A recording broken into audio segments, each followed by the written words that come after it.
Okay, everyone, well, we'll get started and people will start to come in. So, malawalele talofa lava, kia orana, whakaloa nahi atu, ni se bula, tēnā koutou. Ki te kōrero e tū nei tēnā koe.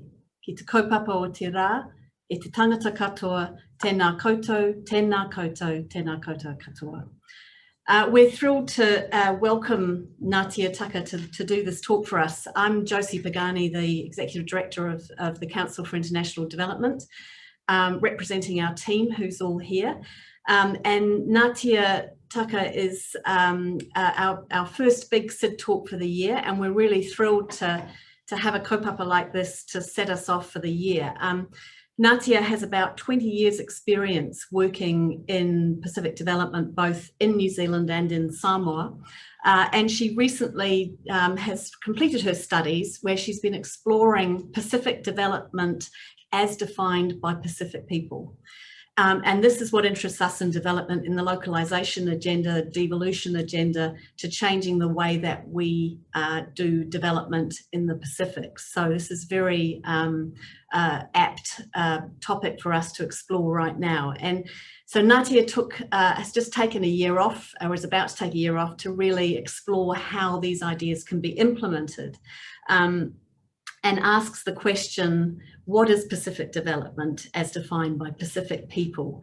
And what can traditional Pacific voyagers teach us about how to do development better? So Natia, we're really thrilled to have you here. I'm going to pass over to Natia very shortly. Well, the way that this will work, Natia will give a presentation for about 20 minutes or so, and then we'll open it up to questions. If you would like to put some questions in the chat room beforehand, please do that, because we'll be monitoring them and we'll read them out. Couple of housekeeping etiquettes. Please put your mics on mute for the talk, and obviously turn them on when you're asking questions. And Natia, so that you know, we've got roughly about 70 people, some people clustered in rooms together, from the INGO, international NGO sector, from MPhil, our colleagues at MPhil, obviously from local government, where Natia works at the Auckland Council, but also from across the region as well. So welcome, Natia, and we're thrilled to have you with us.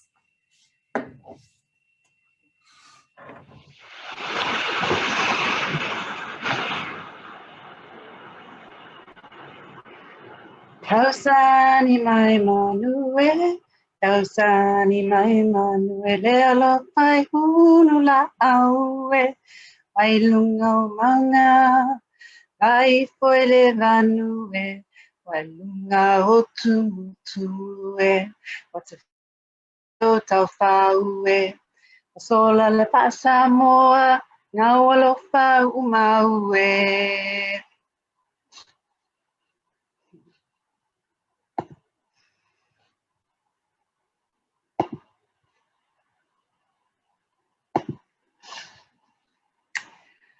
This is Honui, a double-hulled, ocean-going sailing waka.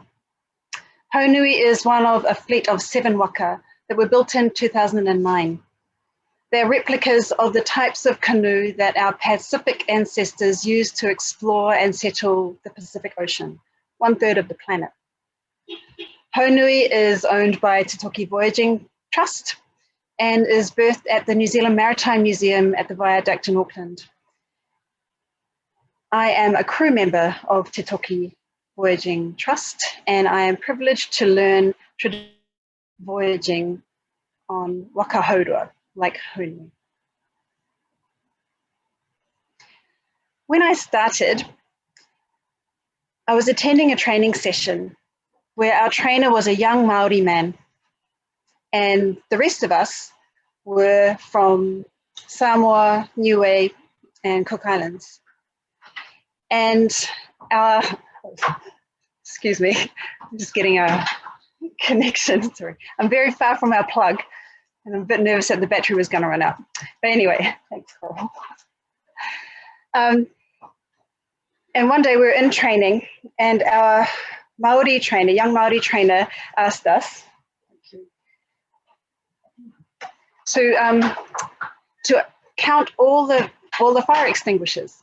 And so we went off to do our training, finding the fire extinguishers all over the Waka and counting them. And while we were doing it, we were laughing and joking and taking the mickey out of each other in our languages.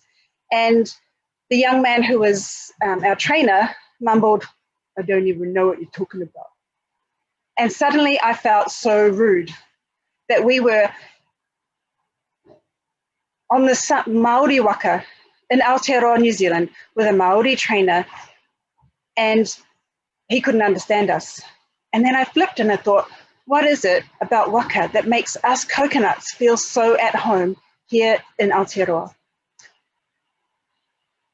And so I just completed my master's thesis exploring just that.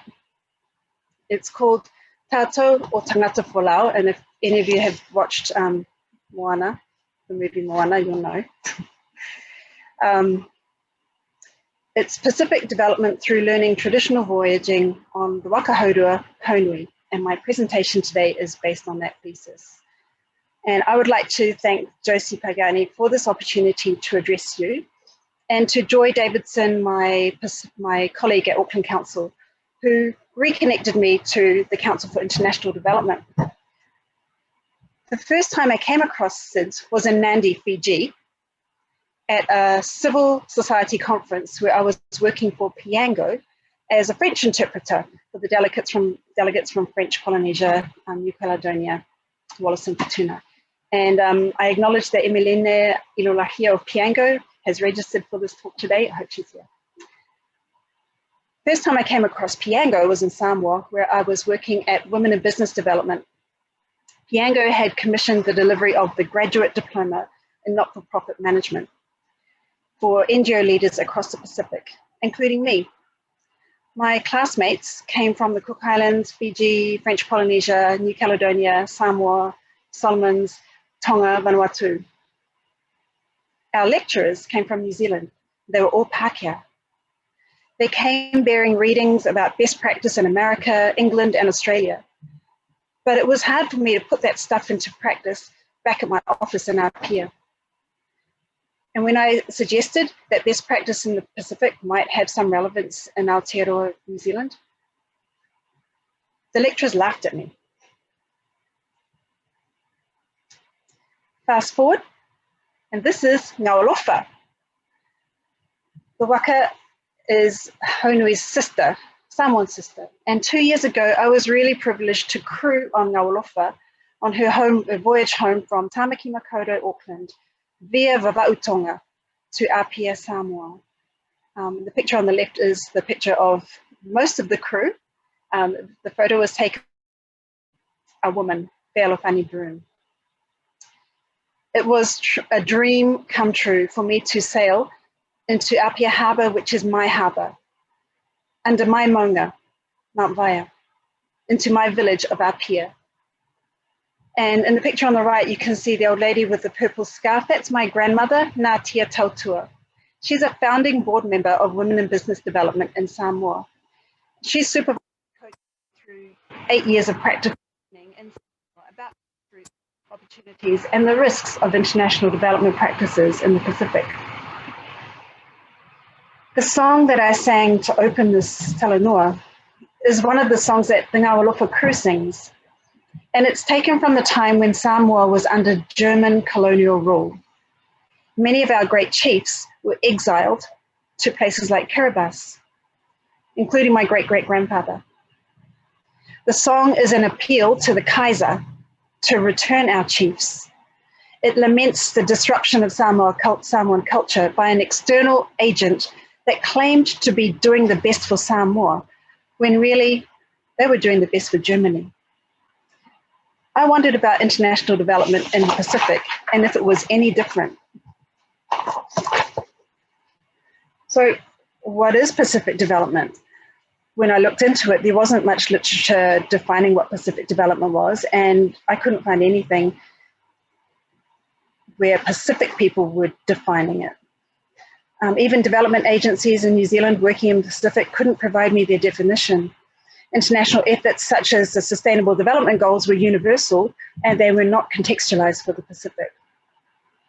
So luckily I found some conference papers from a conference called Culture and Sustainable Development in the Pacific. And most of the papers were delivered by Pacific and Māori. So I had a look at them, and their presentations were focused on Pacific aspirations rather than any international ideal such as the SDGs. And for me, that was good enough. So I distilled their work into 6 key elements of Pacific. Then I talked to my crewmates, the coconut crew, about what they were getting out of learning on Waka Haurua. And this picture shows some of the coconut crew who took part in my study. They're my crewmates on Honui. So today I will take you through the 6 key elements of Pacific development that I propose, and give you some examples of how they're happening in action. And of course, they look like coconuts. The first key element of Pacific development is to acknowledge environmental, social, and spiritual realms and their deep connection. Māori and Pacific worldviews have a deep consciousness of our connection with our environment, our ancestors, our spirits, and ourselves. These realms are interconnected. The environment is an ancestral legacy and our responsibility to sustain and pass on to future generations. Whereas a modern worldview is that the environment provides resources for exploitation. All of my crewmates of the coconut crew described a connection or communion with a greater power to beings beyond this realm while on Waka Haurua. They spoke of connecting with past loved ones, with ancestors, of feeling a deep connection to the ocean and the elements. And in fact, when you are on the waka, you cannot help but know how you fit within the world. Spirituality is built into the protocols and the parts of the waka. The UN's SDGs include the environment a lot, but they omit spirituality and the social elements of family, tradition, and culture. Indeed, a great opportunity was missed when Indigenous cultures were excluded from the development of the SDGs. Indigenous cultures were built on sustainable relationships and practices. The second key element is to honour communal relationships over individual benefit. Individualization for its own sake is abhorred. Development in the Pacific depends on the stable society of village and extended family. It seeks to benefit the community rather than just the one person receiving the development opportunity. Those communal relationships can extend between nations. For example, Hiti Tau, the independence NGO in Tahiti, they travel the Pacific sharing how to grow high-value Tahitian vanilla using ancient Tahitian practices. Women in Business shared its huge body shop coconut oil contract with growers in other islands in Tonga. And over the past 3 years, the Te Voyaging Trust has welcomed Waka Haurua and crew from places like Samoa, Cook Islands, and Tahiti. Coconut crew members spoke of how they felt a sense of duty and even delight in sharing their voyaging learnings with others. So Pacific development should honour individual sense of responsibility to the community and ensure a clear flow of benefit to others. The third key element is that we need to promote Pacific history, identity, and interconnectedness. How wonderful it is that New Zealand is finally acknowledging its own New Zealand history and putting it into its curriculum. In the Pacific, a lot of that history has been lost, or we've decided to turn our gaze to the West. So Pacific development raises a regional Pacific identity that acknowledges interconnectedness between the islands. It taps into a common heritage, promotes a strong cultural identity and knowing one's history, including the difference between our islands. We're not the same. Tongan academic Epeli Hauofa explained, we have lost our relatives and they have lost us. So knowledge of history and interconnectedness is important as a part of healing, a part of decolonization and spiritual recovery. One of my strongest findings from the crew, learning that traditional voyaging on Honui enabled and accelerated their own exploration identity. Member talked of growing up Samoan and Christchurch and then coming to the world. She described her cultural education as going from surface mail to Wi-Fi. crew also came to understand and appreciate our strong connection with tangata whenua, that our stories are the same. Of course, we are different. Same, but different. The fourth element is mana, self-determination, and self-reliance. Pacific development must seek to restore and enhance the mana of the people it serves. It must not perpetuate dependency. It needs to acknowledge the link between colonialism and the erosion of mana and the negative outcomes for Pacific people. It should take care not to cause any further harm. Deficit thinking about the Pacific as poor and resourceless contributes to the erosion of mana and self-reliance, which in turn contributes to the very issues that development seeks to address. Our Pacific ancestors were awesome. So my study found that Pacific people are learning about their ancestors' great achievements, and doing so, they are restoring their own mana and regaining pride and confidence.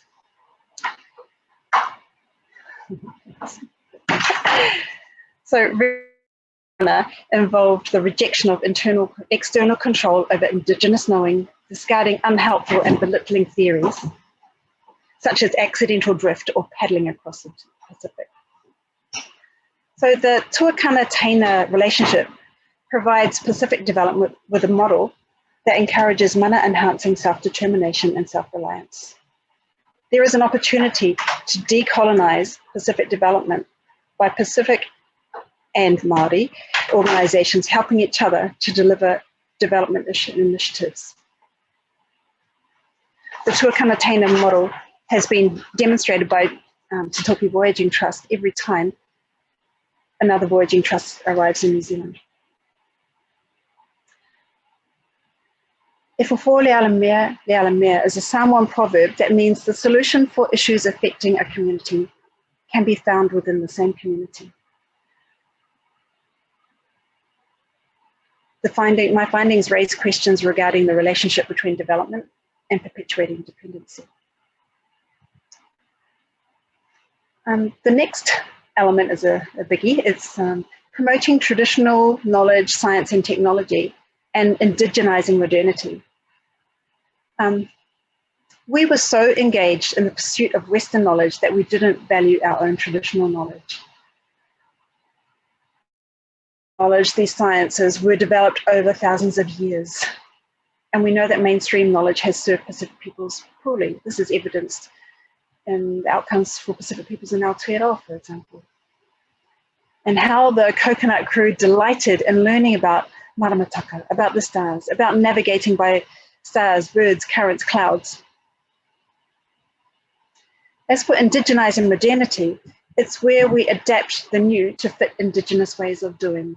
It's like my grandma's thatched roof, having a corrugated iron ridge, or the Waka being built to the style, the tipairua style, but being made of fiberglass. So there's a real possibility that the solution to modern problems for Pacific people may be found in the knowledge, science, and practices of our Pacific ancestors. The last element is a strong subsistence economy, which is already a sustainable economy. Pacific development depends on strengthening its large subsistence sector, where subsistence is about looking after oneself, as well as contributing to the family and village. The Coconut Crew members seemed less interested in economic growth for its own sake, yet delighted in their back-to-basics experiences of small-scale farming, of managing to do with whatever is on the Waka, and plans to drop out of the rat race. Professor Damon Salesa told us that a focus on Pacific economy based on a complex mix of small-scale farming, wage earning, the ocean, family networks, and communal living may be more appropriate than attempting to force Pacific players into a non-Pacific global economy.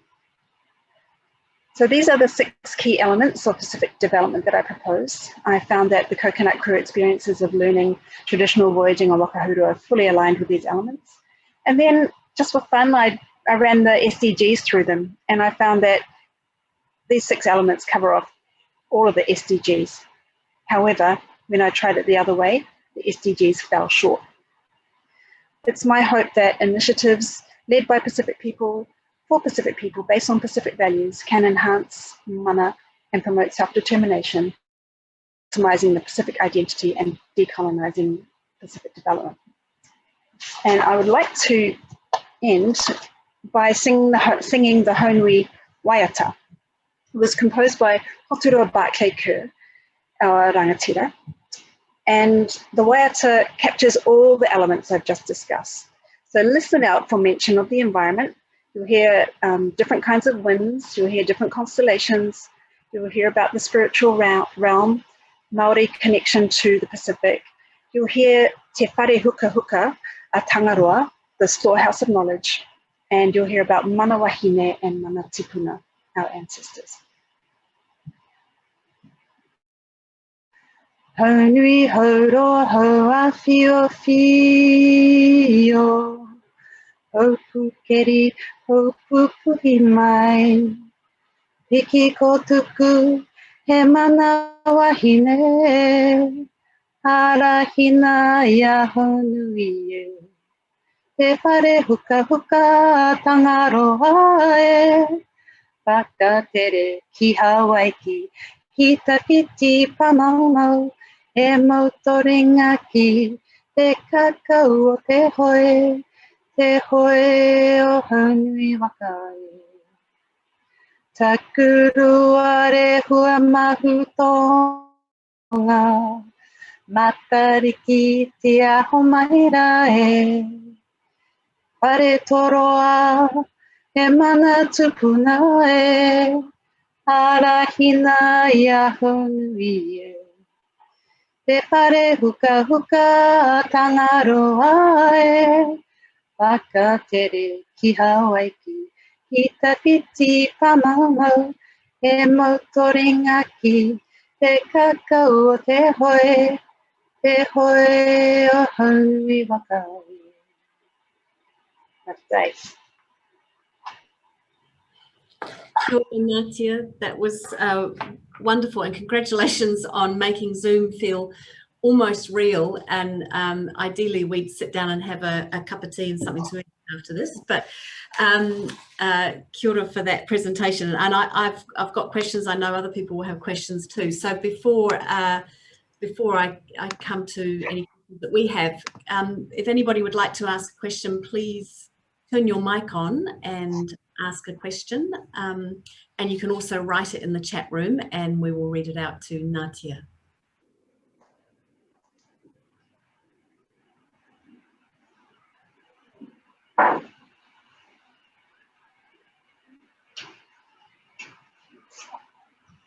Natia, while people are thinking of questions, I have a quick question for you, thinking in the perspective of New Zealand INGOs and donors like MPhil.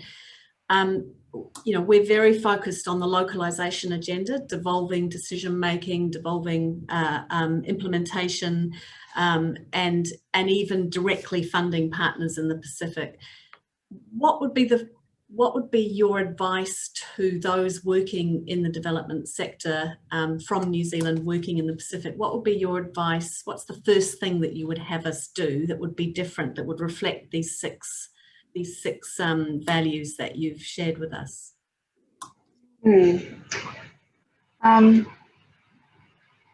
So it's been a while since I actually was in Samoa, working in development in Samoa. So I can talk about Pacific development here in Aotearoa, New Zealand. And I would say the first thing is to build a really strong relationship, to really understand what the people you're working with want, and to go in with a heart of humility, because you may have a certain agenda and things that you need to tick off, but they may not be important to the people that you're working with. So I guess that comes to the question of problem definition, doesn't it? Who's doing the problem definition? Who's defining, when you say defining Pacific development, it's actually defining the problem, the list of problems that you're attempting to solve. So how is it that you, what is the process to getting a Pacific definition of what the top priorities are, rather than a definition from us in New Zealand or Australia or, you know, other donors? So my study was pretty much a case study of the coconut crew. And rather than looking at problems, I looked at strengths and just growing those strengths. And maybe that's the thing. Let's look at our strengths and what we can grow.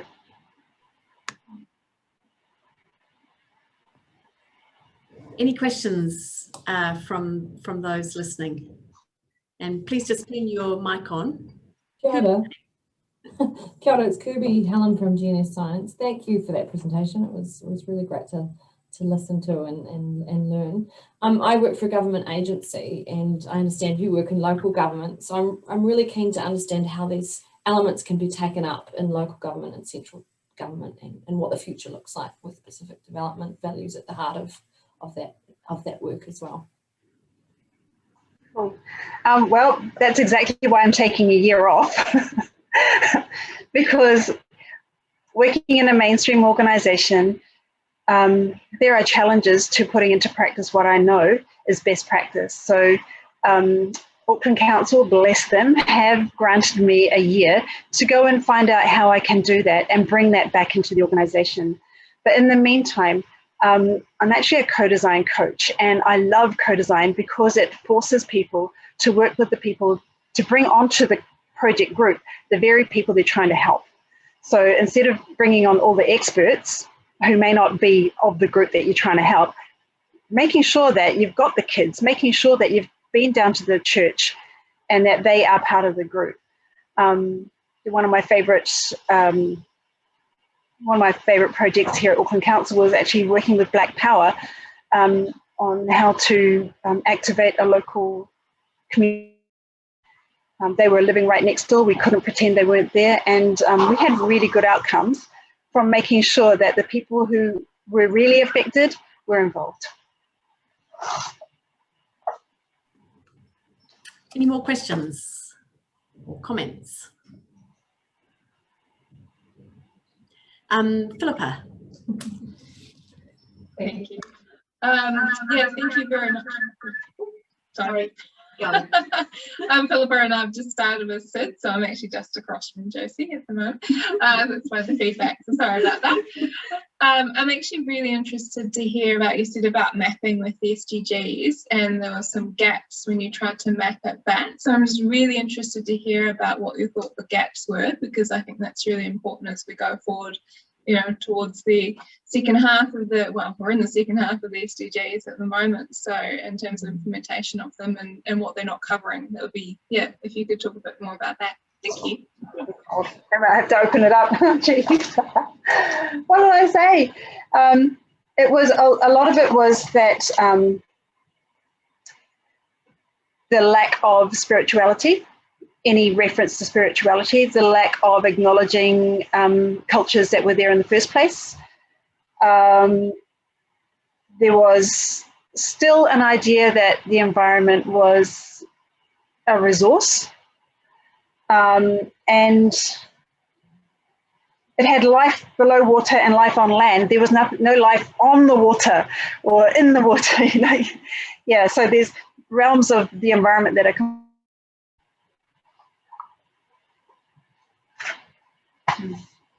But I must admit, I was mostly interested in Pacific development rather than the SDGs. I have a quick question while people are thinking, and please do ask your questions. One very important question, people want to know where they can find your master's paper, Natia, but I wonder, so perhaps tell us that, but I also wonder if you could comment on what you think the relationship is for development in the Pacific, and how, in terms of the diaspora community here, like how can development practitioners in New Zealand, whether it be government, NGOs, whatever, better work with the diaspora community here in terms of development in the Pacific? But yeah, first of all, where can they read your paper? I'll send you the link. And if you could forward it out, that'd be great. Yeah, so I'm a New Zealand born Samoan living in New Zealand. I'm not born in Samoa. I don't speak fluent Samoan. But everything that happens in my grandma's village, I know what's happening. So I am linked to that.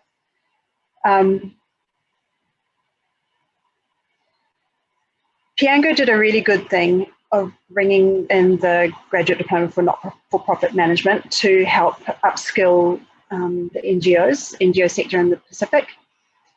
And I think there was an opportunity missed when Piango had a few stumbles, that the graduates from that did not actually form a team. I know that the idea for Piango was for the graduates from the grad dip to form a Pacific team of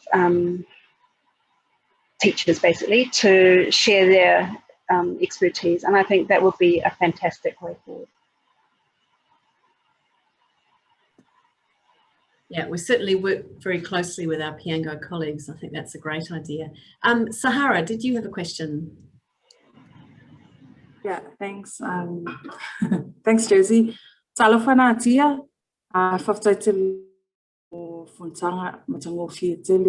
my name is Sahara, and I'm the program manager for Aotearoa New Zealand and the current chair for the Pacific Koroa Collective here in New Zealand, which is a group of practitioners in the development and humanitarian sector of Pacific, Māori, and Indigenous heritage. So you and I can have a conversation about that later. I'm really drawn into the proverb that you have shared with us, which is e fufu e lealamea. And just so everybody can understand the context of that, it's a starfish. It's a spiky starfish that you find in the ocean. And if you step on it, if you step on the spike of the starfish, which is always the part that's at the top, the solution to that is to face the starfish upside down, because the other side is very spongy. And then you put it on where the starfish spiked you, and the spongy side of the starfish will suck the poison back out of your injury, which is why they say that the solution to your problem is right where you are. In terms of the community and working with local communities, the solution is within that community. I just wanted to ask you, Natia, that as you know, MPhil has come a long way, and INGOs here have come a long way in trying to understand the language of localization and how we deliver development to the Pacific, for example. But there are times that the language that MPhil and INGOs working together, that we are not speaking together, which then connects to the 6 elements, how they fit into the SDGs, but the SDGs are not fitting into the 6 elements. When you're talking specifically about the spirituality aspect of Pacifica, that's quite different when you take that into the Western world of what that might mean. I just wanted to ask you, what would be your advice in how we can get ourselves to a point where we can have a conversation where we speak the same language and understand that same language, so that we can be the alamea?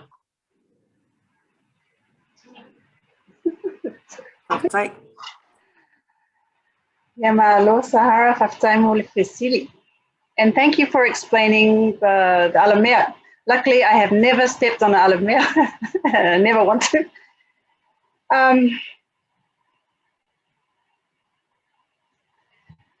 I think this is a lot like addressing racism and white fragility. And, you know, we brownies were always called upon to help our Palangi colleagues understand our experience. And sometimes it's draining.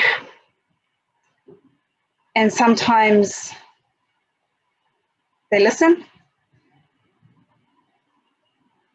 But what I've learned through Waka Haurua is to stand in our own truth and do what is right for ourselves first.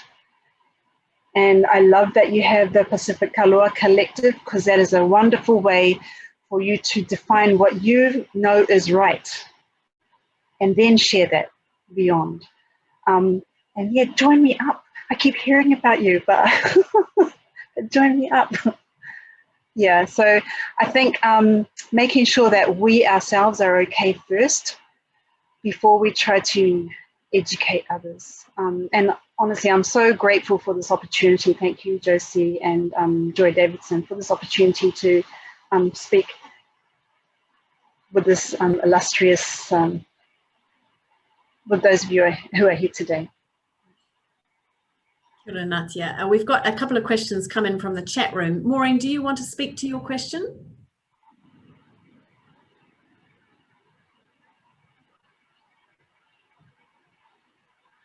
Or if not, I'm happy to read it out. I'll read it out. Okay, so Maureen has asked a question which is really relevant to what you're talking about. So as this is Maureen speaking.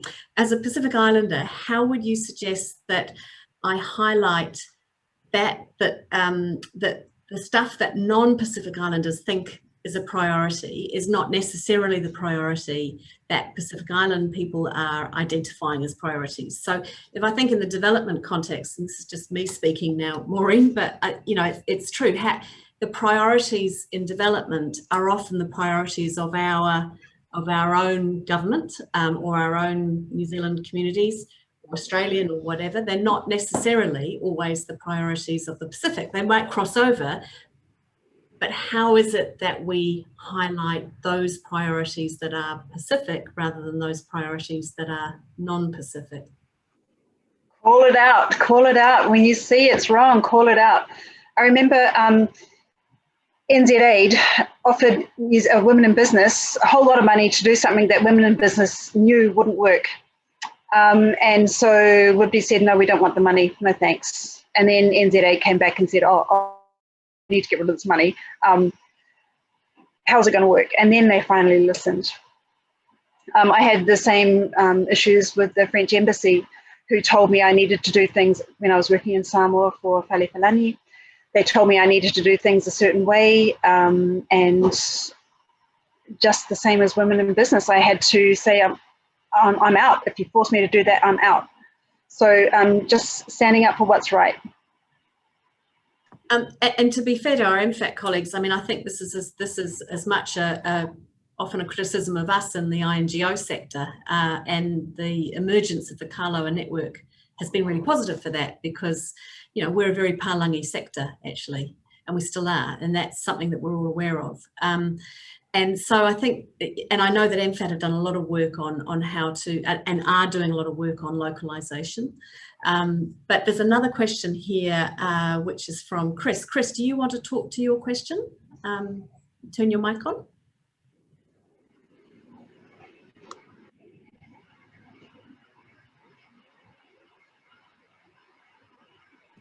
Internet connection isn't so great, so I'll, is that Maureen? Right. Chris, if you want to talk, please do. Otherwise, I can read your question. So Chris is asking, could you expand a little bit more, Natia, on the idea that development in the Pacific should raise the mana and the self-reliance of Pacific people? And Chris says, I think this is a very powerful idea and I would love to know more.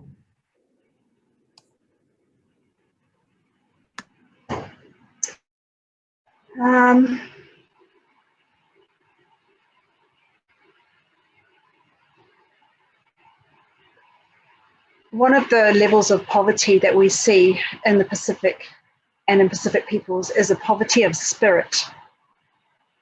And when you have a poverty of spirit, you're against it right from the start.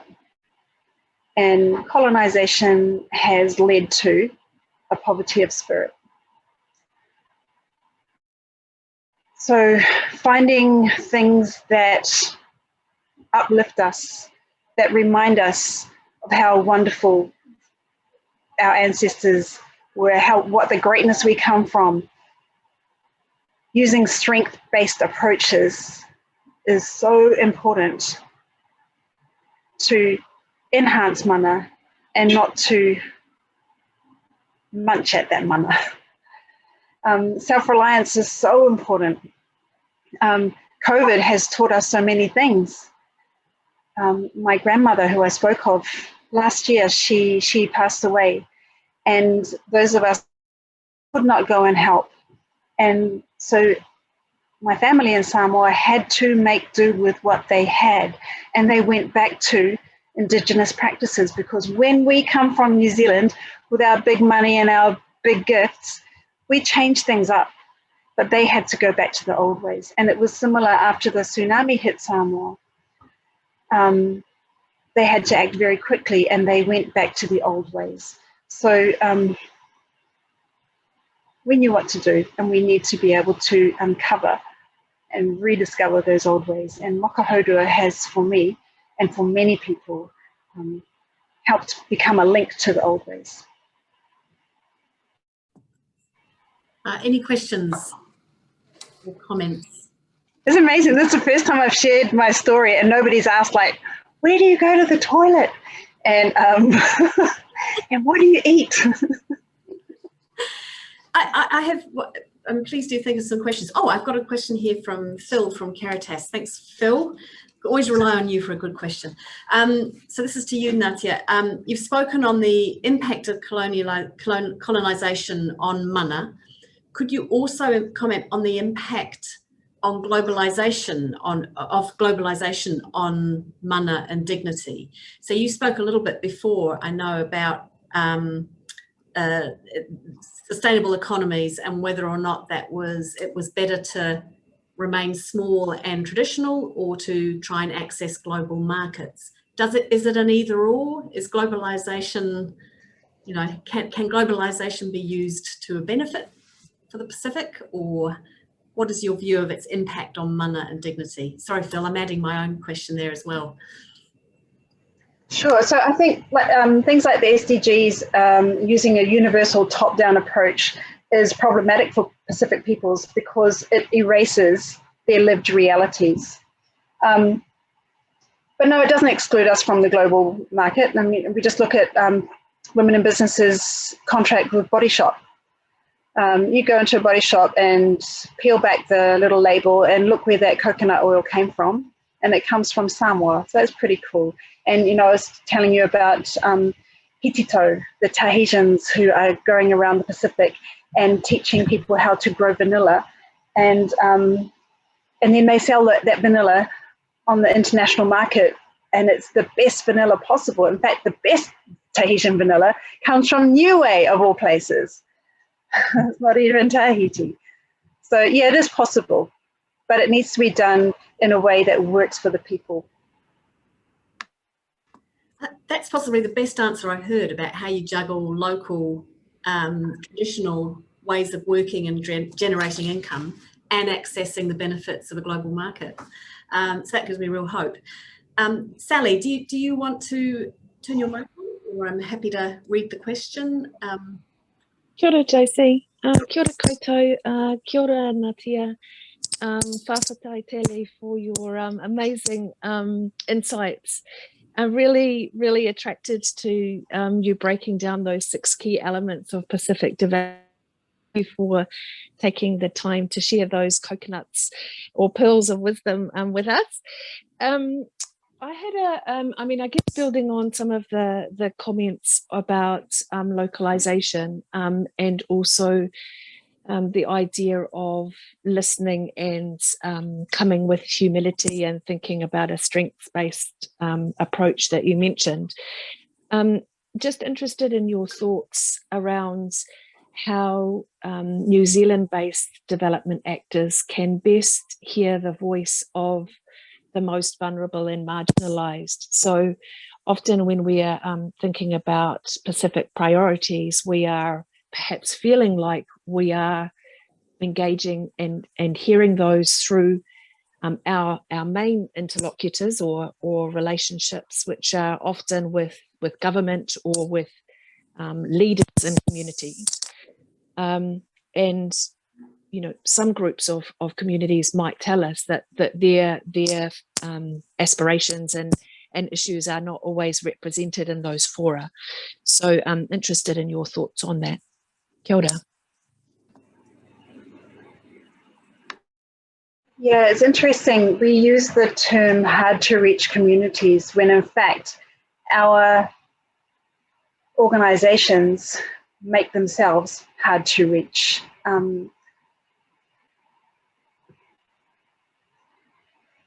So we're straying a lot from my thesis.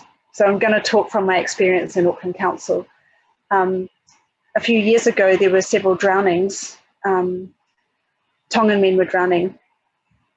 And the Pacific community asked for a law change. And luckily I was within Auckland Council and I could work the system to be able to get the Pacific voices that were blocked out so many times, time and time again, that were blocked out by the consultation process, for navigational bylaw safety reviews, by local board engagement processes. But luckily, I was within the machine and we brought right in front of the people who were making the decisions. We brought the ministers who had conducted the funerals. We brought the wives who had said goodbye to their husbands or who had lost children. And we managed to get through, but boy, it was hard. So now we have a bylaw which says that people on a boat less than 6 meters have to wear the skipper says so, and that has been wonderful for Pacific people in Auckland. But yeah, we really need to look at our own processes and how we make ourselves difficult to access. I hope that answers your question. Any other questions? Oh, kia ora, Sally. Any other questions? We've got time for one more question. Oh, I've got MPhil, hand up, hand down. Talofa, Natia, and thank you so much for your korero and for that beautiful vaiata, which was so moving. My name is Nick from MPhil, and one of my questions around that first coconut that you offered us that really struck me. Yeah, and it was like around that spiritual realm.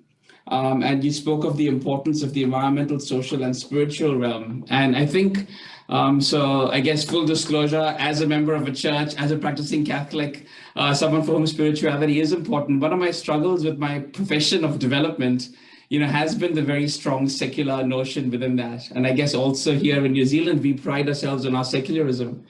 So I wanted to ask, Natia, if perhaps you could share any learnings from your Waka Haurua learning.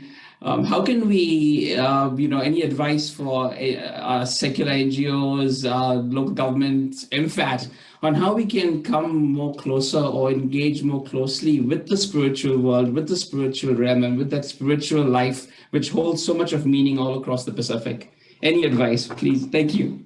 Papita.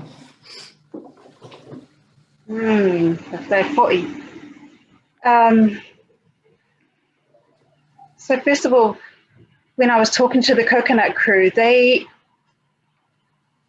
appreciated Waka Haurua for bringing spirituality to life. They had all grown up with church, but they never felt a connection spiritually with church. There was religion, there was like ceremonies and things like that, but they didn't feel spiritually connected. And it wasn't until they were on the Waka that they got it, because Waka, everything has a spiritual element. When you walk on board, you see the Maori stones, the hulls have names and they're named after ancestors. Every time we have, every sail starts with, or every engagement really starts with karakia and ends in karakia. And today we did not start with karakia.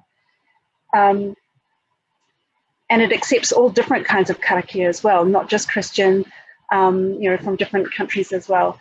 So I guess learning by doing is a really important part of learning voyaging on Waka Haurua, and I think the same for development, just do it.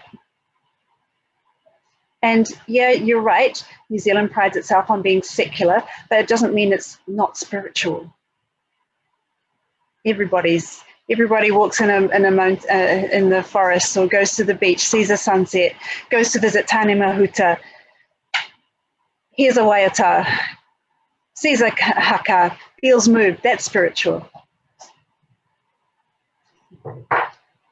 Kia ora, Natia. That's a wonderful place to end, I think. And look, I just want to reassure everybody we can give you a link to Natia's paper, her research, but also, if you're all right, Natia, to share your slides. We can share your slides with participants as well. And I just wanted to sort of make one observation as we wind this up, that I think we're coming to realise, and it's really important, that doing things according to your 6 values that you've identified, these pillars that are Pacific definitions of development, from the environmental, social, spiritual realms through to communal relationships, whanaungatanga, Pacific history, mana and self-determination, all of these things, when we think about what we do as development practitioners, from the very first design of programs that we do, through to data collection, through to monitoring and evaluation, all of these things can be done in the spirit of these pillars, and that it's not a diluting of our professional standards, if you like. In fact, it's an enhancement of them, because this is how we will do development better. So I think it's kind of getting that across to people, that this isn't some compromise, it's actually how we get better at what we do. So I really thank you for your analysis and bringing this framework to our thinking and work